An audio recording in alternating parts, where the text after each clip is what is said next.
Assalamualaikum warahmatullahi wabarakatuh. Bismillahirrahmanirrahim. Alhamdulillahirabbil alamin. Wa bihi nasta'in ala umuri dunya waddin, wassalatu wassalamu ala asyrafil anbiya'i wal mursalin wa ala alihi wa sahbihi ajma'in, wa ba'd. Nashhadu an la ilaha illallah wahdahu la syarika lahu wa anna Muhammadan abduhu wa rasuluhu la nabiyya ba'dah. Hadirin Allah muliakan, alhamdulillah kita panjatkan puji dan syukur kita kepada Allah Subhanahu wa taala atas segala nikmat dan karunia yang Allah berikan kepada kita. Sebagaimana salawat dan salam semoga senantiasa tercurahkan kepada Rasulullah alaihi salatu wassalam beserta para keluarga, para sahabat, dan orang-orang yang istiqomah berjalan di bawah naungan sunnah beliau sampai hari kiamat kelak. Dan Allahumma inna nas'aluka ilman nafi'an wa na'udzubika min ilmin la yanfa'. Ya Allah, berikanlah kami ilmu yang bermanfaat dan lindungilah kami dari ilmu yang tidak bermanfaat. Alhamdulilladzi bi ni'mati tatimmus shalihat. Segala puji bagi Allah yang dengannya, dengan taufiknya, dengan pertolongannya, amal ibadah dapat dilaksanakan dan disempurnakan. Kita berkumpul lagi pada kesempatan kali ini bersama Riyadhus Shalihin, bersama salah satu kitab yang sangat fenomenal, sangat dikenal, dan terbukti memberikan sumbangsih, memberikan warna indah di tengah-tengah kehidupan umat dari waktu ke waktu. Dan Allah kasih kemudahan dan pertolongannya sehingga kita bisa berkumpul pada kesempatan kali ini untuk mempelajari kitab tersebut, dan sekali lagi mempelajari karya ulama yang diakui, sudah terbukti itu adalah sebuah kenikmatan. Dan itu harus kita yakini bahwa ilmu itu lebih mahal daripada harta. Ilmu itu lebih mahal daripada hal-hal duniawi. Dan harus terlihat dari sikap kita, harus terlihat dari rasa syukur kita, harus terlihat dari praktek kita pada saat kita mendapatkan ilmu dan seterusnya. Atau kalau kita yakin ini adalah sebuah hal yang sangat mewah, ini lebih mahal daripada harta, maka rasa syukur kita harus lebih dibanding kita mendapatkan harta duniawi. Dan itu yang menjadi PR besar kita,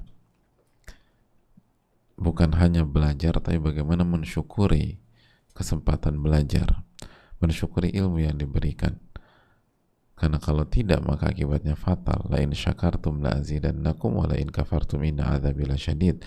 Jika kalian bersyukur, aku akan tambah nikmat tersebut. Namun kalau kalian kufur nikmat, azabku sangat pedih, kata Allah Subhanahu wa taala. Maka semoga kita termasuk orang-orang yang bersyukur. Amin ya rabbal alamin. Oleh karena itu selalu minta pertolongan kepada Allah. Hadirin Allah muliakan, selanjutnya salawat dan salam semoga senantiasa tercurahkan kepada Rasul kita, Nabi kita Muhammadin alaihi salatu wassalam beserta para keluarga, para sahabat, dan orang-orang yang istiqomah berjalan di bawah naungan sunnah beliau sampai hari kiamat kelak. Kembali bersama Imam Nawawi rahimahullahu ta'ala, dan kembali bersama bab keutamaan orang-orang lemah, orang-orang fakir, orang-orang miskin. Dan kita masuk ke hadis Usama. Hadis Usama, hadis yang ketujuh dalam bab ini. Dan lagi-lagi kita lihat bagaimana Al-Imam An-Nawawi rahimahullah ta'ala diberikan taufik oleh Allah SWT untuk memasukkan hadis-hadis yang penting dalam setiap babnya dan bermanfaat buat kita semua. Hadirin Allah muliakan, mari kita bersama Imam Nawawi, semoga Allah merahmati beliau, keluarga beliau, orang tua beliau, guru-guru beliau, dan semoga Allah merahmati seluruh ulama-ulama kita, kaum muslimin, dan seluruh jamaah sekalian. Amin ya rabbal alamin. Beliau rahimahullahu rahmatan wasi'ah menyampaikan, wa an Usamah radhiyallahu anhu anin Nabi sallallahu alaihi wasallam qala, dan dari Usamah radhiyallahu ta'ala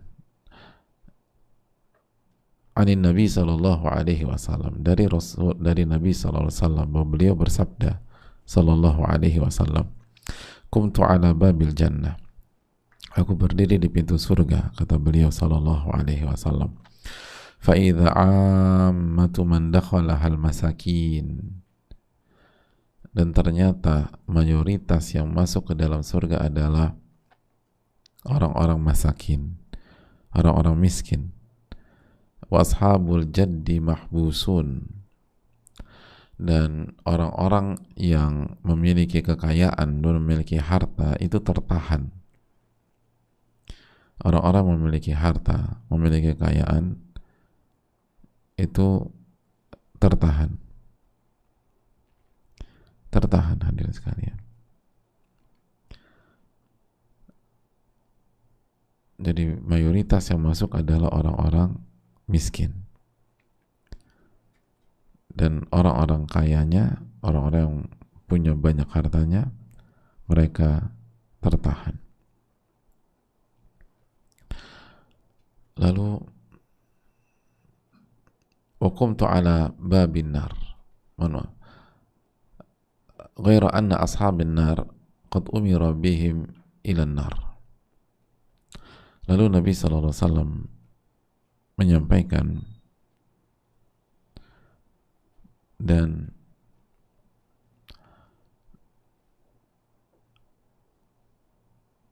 penduduk neraka dari mereka telah diperintahkan untuk menuju neraka. Sudah diperintahkan menuju neraka. Wa qumtu ala babin nar, dan aku berdiri di depan pintu neraka. Fa idza amatu man dakhalaha nisa, dan ternyata kebanyakan orang yang memasukinya adalah wanita. Hadis dikeluarkan oleh Imam Bukhari dan Muslim.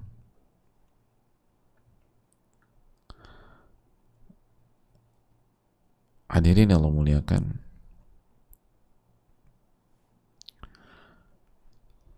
sekali lagi coba renungkan hadis Usama ini. Nabi SAW mengatakan, aku berdiri di pintu surga. Ternyata mayoritas penghuninya adalah masakin.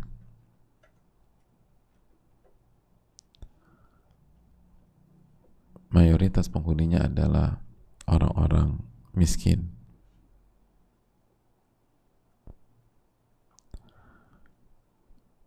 Adapun orang-orang kayanya tertahan.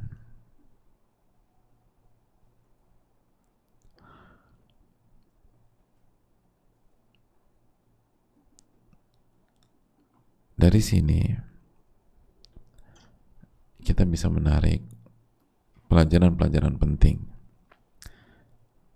yang dijelaskan oleh para ulama kita. Yang pertama, sekali lagi, mayoritas penghuni surga adalah orang miskin.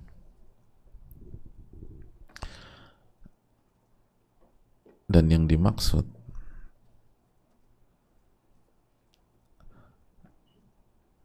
dengan hal tersebut adalah bahwa orang-orang fuqara, orang-orang miskin, fil ghalib aqrabu ilal ibadati wa khasya lillahi minal agniya. Karena banyak orang-orang miskin dan orang-orang fakir itu lebih dekat pada ibadah,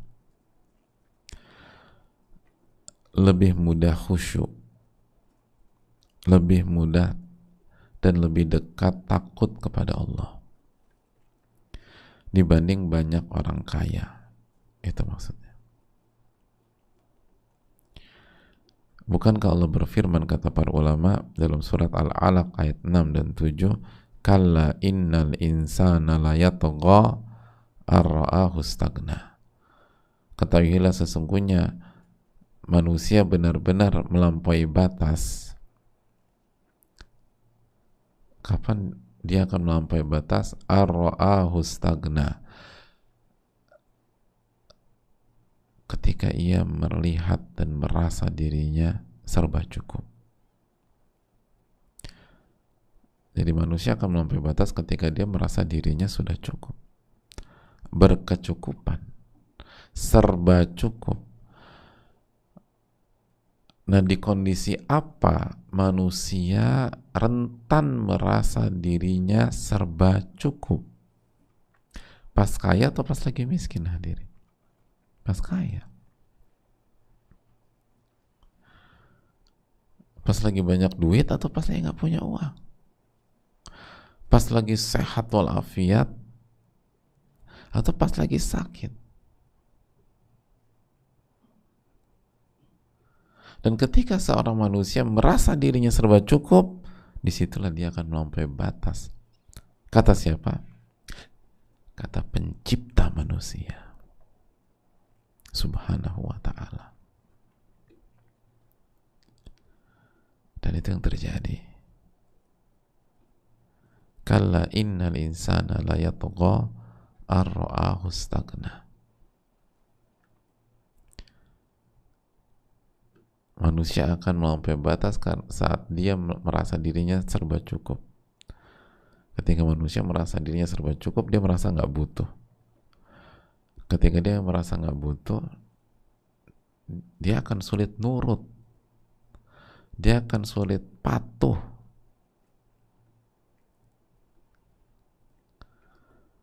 Bahkan dia cenderung untuk merintah-merintah, bukan diperintah.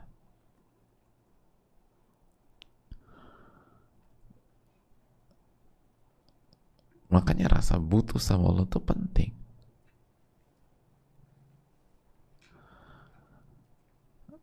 Sehingga kita nurut sama Allah.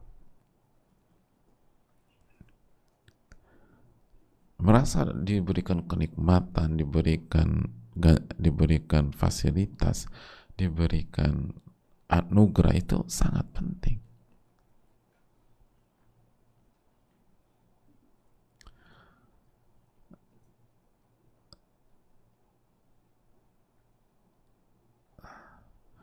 Kan begitu, hadirin.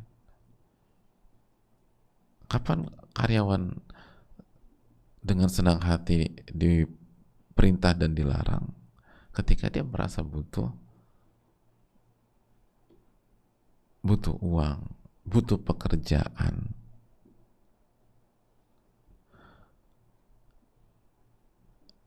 Maka dia melamar, lalu konsekuensinya kamu harus taat ya. Siap, karena saya butuh.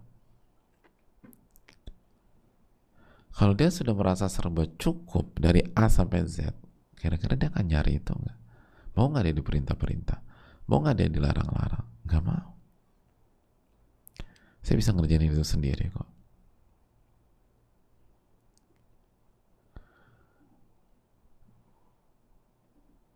Jadi sebenarnya bukan tentang kaya dan miskinnya, tapi kondisi miskin itu lebih memudahkan orang untuk meresapi hakikat ini. Sebagaimana kekayaan seringkali melupakan orang bahwa dia itu hanya hamba yang tidak punya apa-apa, bahwa ini semua titipan dan dia sangat butuh kepada Allah. Ya ayuhan nas antumul fuqara'u ilallah, wahai manusia kalian itu sangat butuh kepada Allah. Bahwa hartanya, apa yang dia punya tidak akan bisa mencegah dia dari apa yang Allah tetapkan, apa yang Allah takdirkan.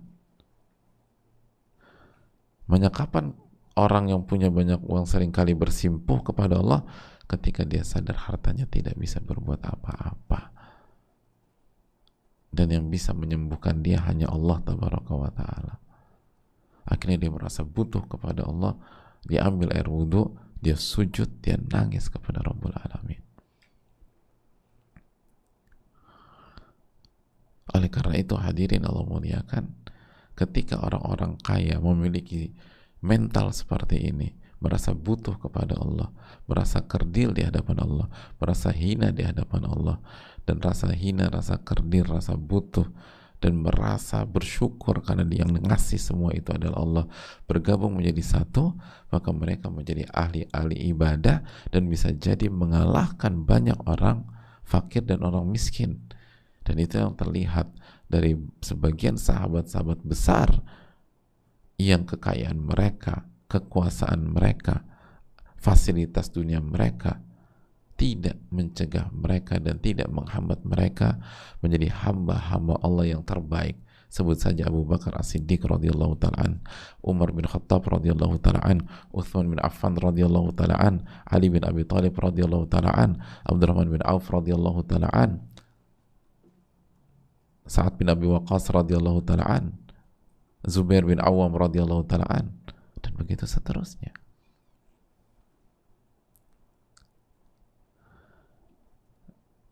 Jadi kalau kita diuji dengan kemiskinan dan kefakiran, maka bersyukurlah kepada Allah.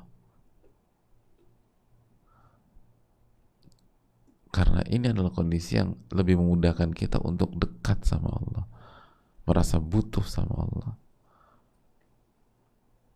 ibadah kepada Allah, dan takut kepada Allah.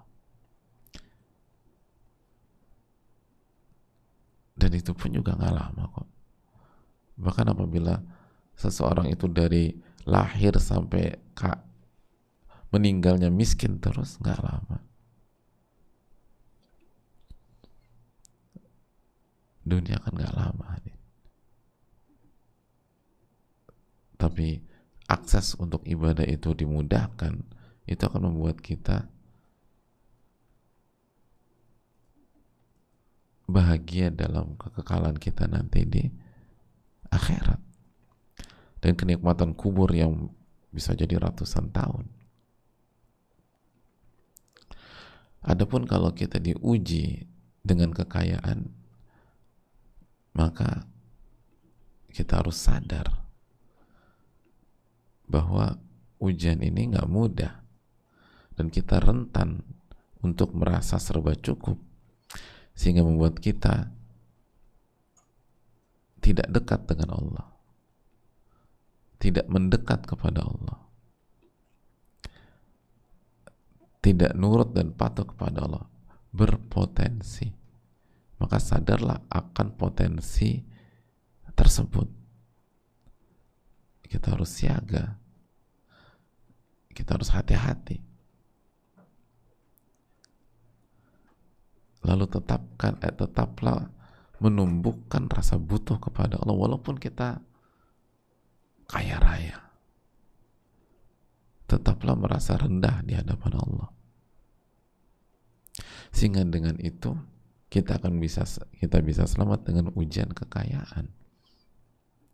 Karena baik kekayaan dan kemiskinan semuanya sama-sama ujian.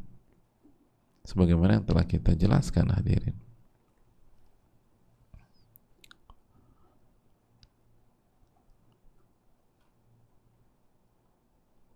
Karena semua dinamika kehidupan itu kan ujian. Surat Al-Mulk ayat 2, alladzi khalaqal mauta wal hayata liyabluwakum ayyukum ahsanu amala. Dialah yang menciptakan kematian dan kehidupan dengan segala dinamikanya, warna-warninya, pasang surutnya, kaya dan miskinnya. Untuk apa? Liyabluwakum ayyukum ahsanu amala. Untuk menguji kalian siapa di antara kalian yang paling baik amalnya. Wa huwal azizul ghafur. Untuk menguji. Lalu coba kita buka ayat yang lain, surat Al-Anbiya ayat 35, wa nabluukum bisyarri wal khairi fitnah. Al-Anbiya ayat 35, wa nabluukum bisyarri wal khairi fitnah. Dan kami akan uji kalian dengan keburukan dan kebaikan duniawi, dengan kemiskinan dan kekayaan, dengan sakit dan sehat, dan semua hanyalah ujian. Wa ilaina turja'un, dan kalian akan dikembalikan kepada kami, dan hanya kepada kami. Wa nabluukum bisyarri wal khairi fitnah. Kami akan uji kalian, dan uji dengan keburukan dan kebaikan, dengan kemiskinan dan kekayaan, dengan strata sosial yang rendah dan strata sosial yang tinggi. Semuanya ujian. Bisa nggak kita istiqomah merasa butuh sama Allah? Bisa nggak kita istiqomah merasa fakir di hadapan Allah? Bisa nggak kita istiqomah merasa rendah di hadapan Allah? Sekali lagi, wa nabluukum bisyarri wal khairi fitnah. Dan kami akan uji kalian. Lihat ayat ini.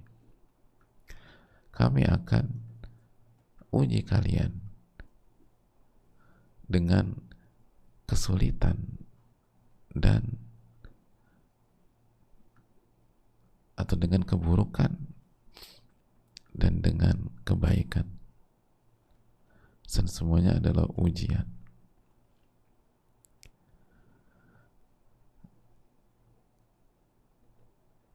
Di antaranya adalah ujian merasa fakir di hadapan Allah, merasa miskin di hadapan Allah, merasa inna lillah, kita semua ini milik Allah. Sebagaimana firman Allah dalam surat Fatir ayat 15. Surat Fatir ayat ke-15. Ya ayuhan nas antumul fuqara'u ilallah wallahu wal ghaniyyul hamid. Wahai manusia, lihat, wahai manusia, kalian itu fakir dan butuh kepada Allah, dan Allah lah yang maha kaya dan maha terpuji. Lihat ayat ini. Kalian, wahai manusia, kalian itu fakir di hadapan Allah. Saya ingin tanya, ini manusia, ya ayuhan nas, wahai manusia. Yang namanya manusia miskin semua secara kasat mata? Enggak. Kan wahai manusia yang kaya dan yang miskin. Wahai manusia yang punya darah ningrat dengan yang biasa-biasa dan golongan bawah. Wahai manusia yang sehat dan yang sakit. Wahai manusia yang berada di atas dan yang berada di bawah. Wahai manusia yang bergelimang harta dan yang gak punya harta. Kalian itu fuqara kepada Allah. Kalian itu fakir di hadapan Allah. Dan siapa yang maha kaya?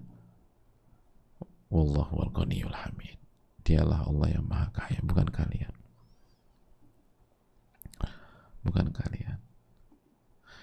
Kalau kita baca ayat ini dan berusaha menerima ayat ini ketika tabungan kita saldonya 0, kira-kira lebih mudah nggak? Kamu tuh nggak punya apa-apa, mas. Dia langsung ingat saldonya. Iya, saldoku 0, emang nggak punya apa-apa. Yang kaya ini Allah, ya setuju. Tapi kalau baca ayat ini dan berusaha dan diminta untuk menerima ayat ini dengan zahir dan batin, di saat saldo 300 miliar, punya 20 rumah di Jakarta, punya 10 gedung di Gatot Subroto, di Tamrin dan Sudirman, terus bilang, kamu tuh gak punya apa-apa, mas. Dia orang mikir, dia ngerti saya gak sih? Gimana gak punya apa-apa? Saya punya A, saya punya B, saya punya D. Gak mudah nerima kita tuh miskin ketika kita lagi punya semuanya. Tapi nama-nama besar seperti Abu Bakar bisa hadirin. Makanya nggak berubah sikap beliau. Umar bisa, Uthman bisa, Ali bisa, radhiyallahu ta'ala anhum ajma'in. Lihat Ali bin Abi Thalib radhiyallahu. Emang ada perubahan sikap sebelum menjadi khalifah dan setelah menjadi khalifah? Nggak ada. Uthman bin Affan radhiyallahu, memang ada perubahan sikap? Enggak. Tetap aja merasa butuh sama Allah. Dan itulah hakikat masakin. Makanya ada pun orang miskin, orang fakir yang gak punya duit, Dan kefakiran dan kemiskinan tidak membuat mereka mendekat kepada Allah, merasa butuh kepada Allah, maka jelas kata para ulama nggak masuk ke hadis ini. Nggak masuk ke hadis ini. Sebagaimana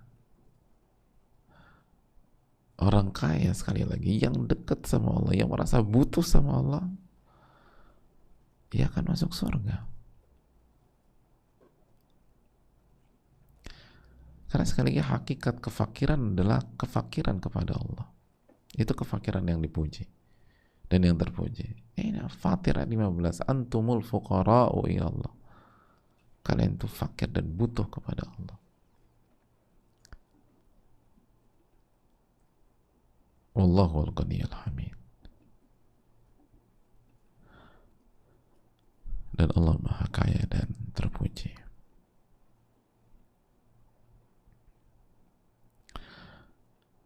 Hadirin Allah muliakan.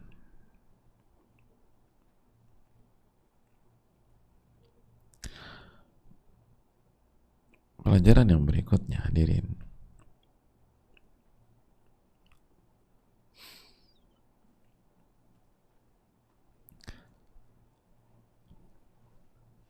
Ayat hadis ini juga menjelaskan bahwa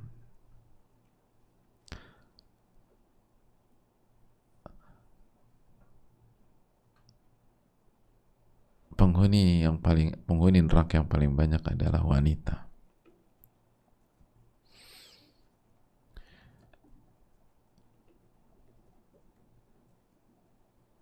Dan para ulama mengatakan ini seperti hadis Nabi SAW ketika Nabi SAW mengatakan uritu an-nar, aku diperlihatkan neraka, fa idza aktsaru ahliha an-nisa, dan ternyata mayoritas penduduk neraka adalah wanita. Yakfurna, mereka kufur. Lalu ditanya ke Nabi SAW, ayakfurna billah, apakah mereka kufur kepada Allah?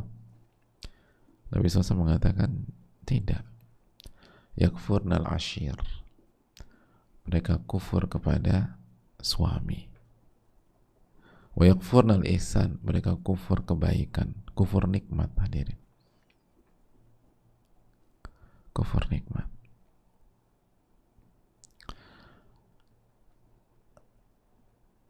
Hadirin yang Allah muliakan, dan perlu kita renungkan hadis ini dengan iman, khususnya ibu-ibu, khususnya wanita.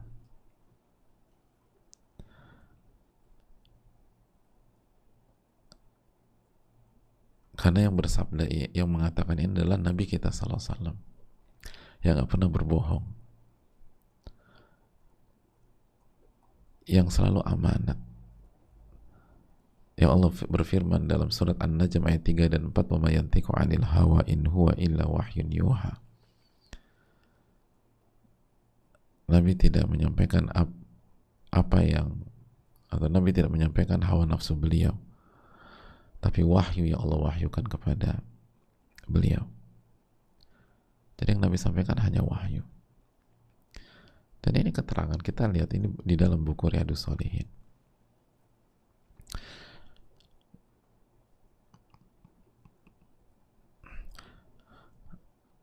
Dan hadirin Allah muliakan, dan yang perlu kita ingat bahwa hadis seperti ini itu justru karena Nabi kita SAW sayang sama wanita, maka diingatkan.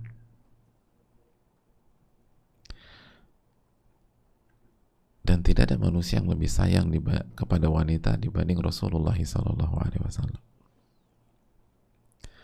Dan tidak ada seorang pun yang lebih sayang kepada wanita dan ibu-ibu dibanding Ar-Rahman Ar-Rahim, Rabbnya ibu-ibu sekalian, Allah Subhanahu wa Ta'ala. Bahkan tidak ada yang lebih memuliakan wanita dibanding Allah Subhanahu wa taala dan Rasulnya sallallahu alaihi wasallam.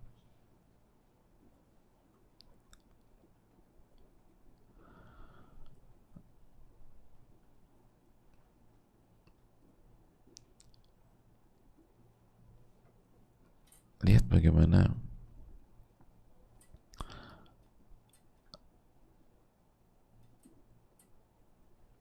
Allah dan Rasulnya memuliakan wanita.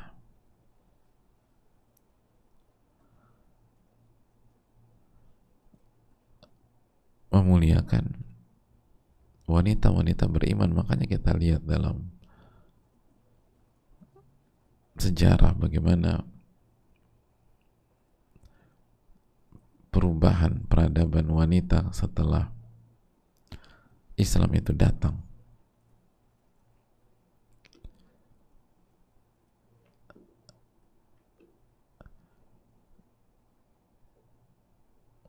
Ada banyak dari mereka menjadi tokoh-tokoh besar, punya peran di masyarakat, dimuliakan.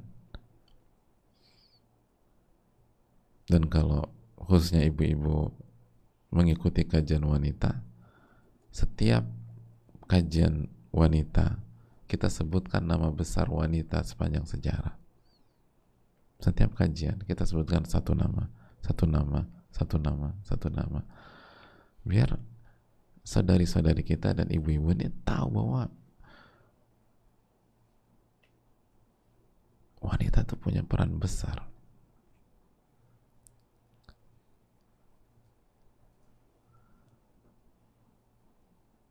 Dan hadirin Allah muliakan,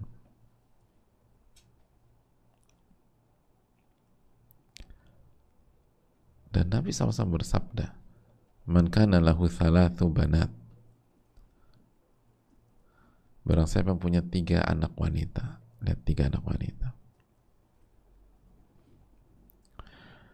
Yu'wihunna, ia memberikan tempat tinggal kepada anak-anaknya tersebut.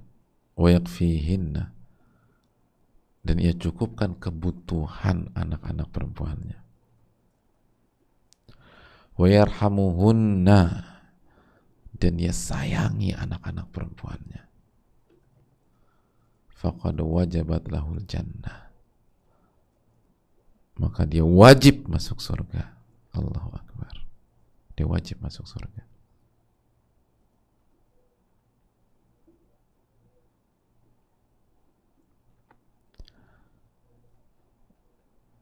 Wajib masuk surga. Punya 3 anak perempuan, dikasih tempat tinggal, dikasih kamar, dicukupkan kebutuhan mereka, disayangi, wajib masuk surga. Dan pakai kata Nabi, wajib. Lalu ada yang nanya, ini menarik. Tenang. Yang punya 2 anak perempuan, tenang dulu. Simak sabda ini. Ini hadis belum selesai. Jadi ya gimana, aku kan cuma punya 2. Ada yang bertanya, ya Rasulullah, bagaimana kalau punya 2 ya Rasulullah? Qala wa thintain, begitu juga dengan 2 anak perempuan. Begitu juga dengan 2 anak perempuan.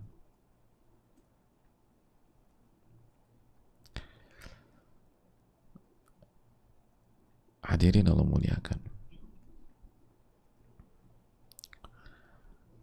Bayangkan 2 anak perempuan.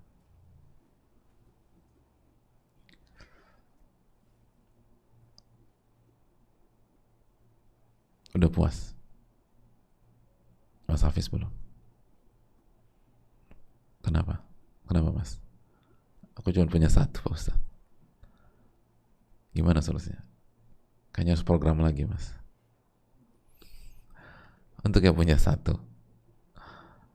simak hadis Nabi SAW, hadis Aisyah berikut ini. Manubtuliya min hadhil banat bi syai'in, barang siapa yang diuji dengan bi syai'an, anak-anak perempuan, walaupun syai', walaupun 1. Kata Imam Al-Qurtubi, maksudnya bi syai' itu maksudnya 1, minimum 1, artinya 1 tuh masuk, 1 atau lebih gitu maksudnya, 1 atau lebih. Fa'ahsana ilayhinna, lalu dia totalitas dalam mendidik anak perempuannya.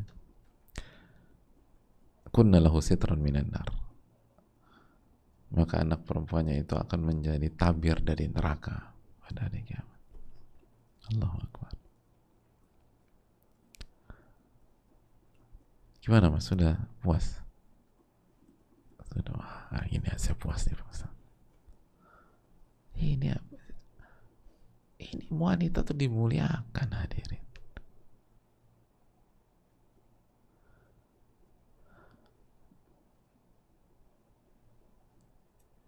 Justru Nabi SAW sebutkan dalam hadits hari ini itu karena sayang sama perempuan. Jangan sampai ke sana.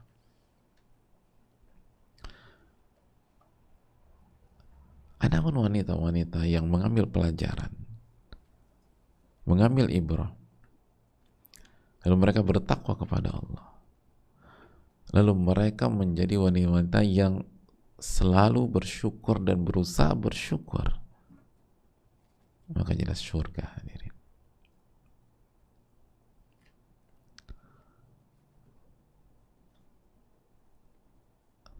Makanya Allah mengatakan araftu syarra la li syarri walakin litawaqqihi. Man lam ya'rifi man lam ya'lamil syarra minal khairi yaqa fihi. Aku mengetahui keburukan bukan untuk mengerjakan keburukan itu, tapi untuk menghindari keburukan itu. Barang siapa yang tidak mengerti keburukan dari kebaikan, rentan dia jatuh ke keburukan tersebut. Jadi hadis ini penting biar kita menghindari. Jika kita perempuan, hindari, hati-hati. Kenapa nih? Hindari.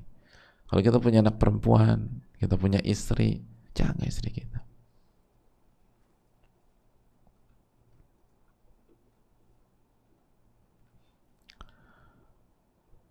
Jadi hadirin Allah muliakan.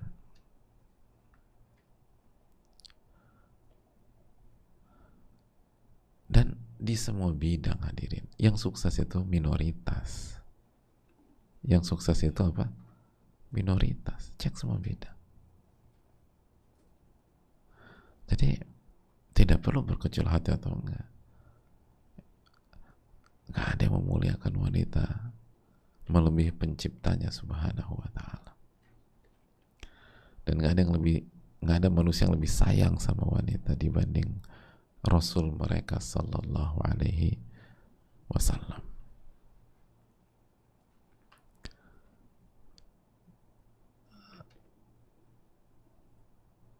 Dan hati-hati pada kufur nikmat. Hati-hati jangan sampai kita kufur nikmat. Fatal akibatnya. Dan yang bersyukur itu sedikit. Wa qalilun min ibadiyas syakur, sedikit hambaku yang bersyukur. Surat Saba 13. Jadi apakah mereka masuk maka apakah masuk surga karena gender, masuk neraka karena gender? Bukan, karena sifat nggak bersyukur. Maka laki-laki yang nggak bersyukur juga berpeluang besar masuk neraka. Laki-laki yang nggak bersyukur berpeluang masuk neraka. Tapi kata Nabi sifat ini lebih rentan ke perempuan. Tapi kalau laki-laki nggak bersyukur, rentan masuk neraka. Dan setiap kita kan plus minus. Laki-laki plus minus, perempuan plus minus. Nggak ada yang sempurna. Maka hendaknya kita mengetahui kekurangan kita masing-masing, kerentanan kita masing-masing. Apa kerentanan laki-laki dan apa kerentanan wanita. Dalam hadis ini, kerentanan wanita misalnya kufur nikmat, jaga. Dan bagi laki-laki juga jaga. Hati-hati kalau jangan sampai kufur nikmat. Jangan sampai kita kufur nikmat. Kalau ada orang berbuat baik sama kita, jangan sampai kufur nikmat. Masuk neraka kita nanti. La in syakartum la azidannakum wa la in kafartum inna adzabi lasyadid. Apabila kalian bersyukur aku akan tambah, kalau kalian kufur azabku sangat pedih. Surat Ibrahim ayat 7. Wallahu ta'ala alam bisawab. Saya rasa cukup sampai di sini, semoga bermanfaat. Allahumma inna nas'aluka ilman nafi'an wa na'udzubika min ilmin la yanfa'. Wa sallallahu sallam ala nabiyyina Muhammad wa ala alihi wa sahbihi ajma'in.